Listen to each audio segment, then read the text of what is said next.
Amerika matanya harus tetap ke Tiongkok.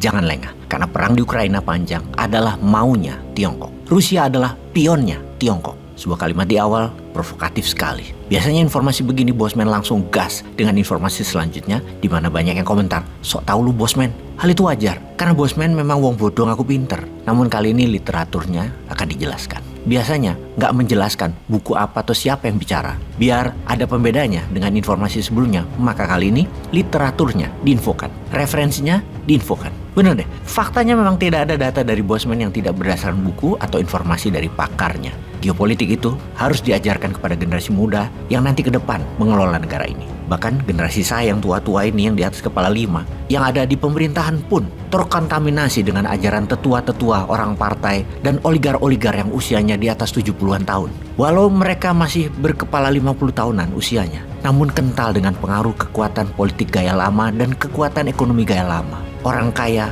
membeli kekuasaan politik, orang kaya memodali politik. Nanti di tahun 2030 ke atas, percepatan kedewasaan pengelola bangsa tumbuh cepat. Maka di tahun 2019 dan 2029 adalah sekarang masa mengisi ilmu seharusnya ya. Kegelisahan saat ini bukan hanya masalah politik identitas yang didengungkan yang dilakukan oleh pihak kanan, kata pihak kiri. Sementara oleh pihak kanan agamis menuduh bahwa pihak kiri lah penyebab politik identitas terjadi. Pihak kiri adalah istilah mereka yang ideologi sosialis. Pihak kanan adalah mereka yang punya istilah pada ideologi kaum agamis. Dalam hal ini ya, dalam kali ini. Pihak kiri adalah incumbent. Saat ini yang partai pendukungnya adalah kiri, aliran sosialis. Di mana pihak kanan agamis menyerang kaum sosialis yang juga sebenarnya kaum minoritas, entah keturunan Tiongkok atau minoritas agama non-muslim. Di sisi sosialis kiri merasa kanan itu jualan agama dan berteriak penyebab awal perpecahan bangsa ini adalah kaum kanan, kaum agamis. Peristiwa ini diawali di tahun 2016-an dengan Ahok yang keturunan Tionghoa versus Anies yang keturunan Arab berperang di Jakarta.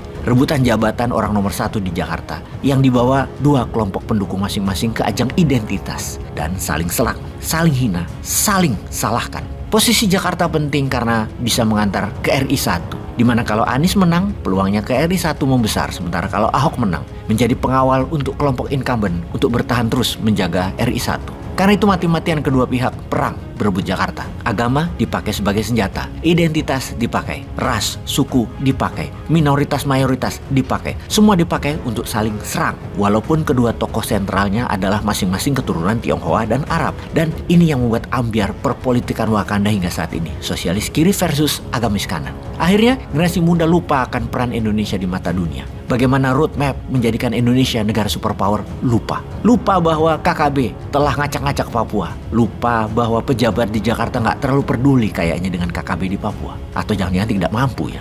Jadi kita harus terus mengingatkan generasi muda bahwa kalau Indonesia masih meributkan politik untuk kepentingan kelompok, Indonesia akan dilibas oleh kekuatan asing.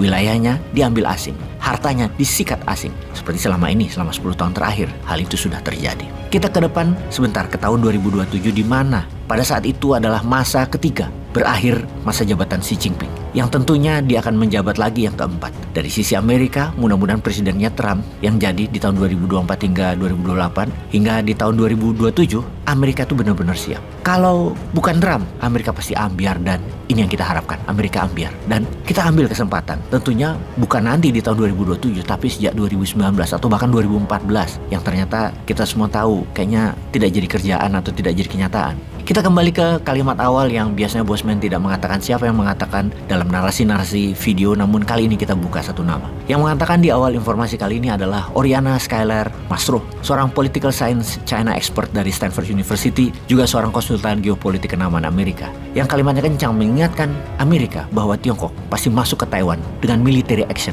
Oriana mengatakan bahwa yang mengendalikan Rusia adalah Tiongkok. Rusia itu jadi pion Tiongkok untuk memiskinkan Amerika melalui Ukraina atau proxy war, membuat sekutu barat, Amerika dan Eropa inflasi di atas 50% adalah Tiongkok. Taiwan pasti diserang dengan kekuatan militer oleh Tiongkok sebelum tahun 2027, paling lama tahun 2027.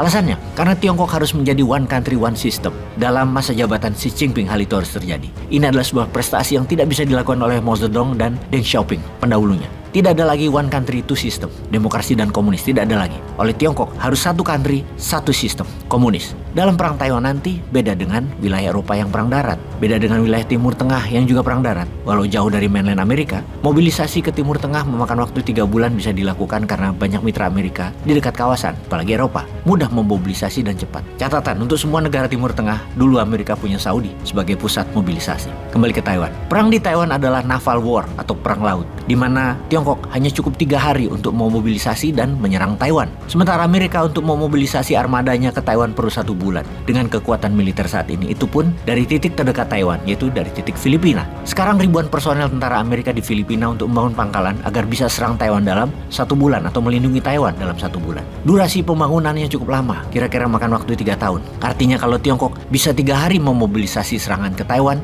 Amerika harus 3 hari juga untuk bisa memobilisasi pertahanan ke Taiwan. Untuk itu, Oriana menyarankan segera tingkatkan anggaran dan buat grand design-nya. Semua itu setelah ketok palu masih memerlukan waktu lama yang diperkirakan makan waktu 5-6 tahun dari mulai pekerjaan. Alias, kalau dikerjakan tahun 2023 saat ini, maka siapnya adalah tahun 2028 bahkan 2029. Baru siap. Bagi Tiongkok, jangan sampai Amerika punya kekuatan mobilisasi 3 hari ke Taiwan. Tiongkok harus masuk serbu Taiwan di tengah Amerika membangun, di tengah ketidaksiapan Amerika yang terus dimiskinkan di Ukraina dengan batas waktu Tiongkok masuk ke Taiwan tidak lebih tahun 2027. Di atas tahun 2027, Amerika siap.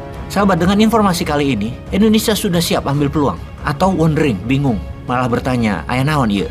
Peace.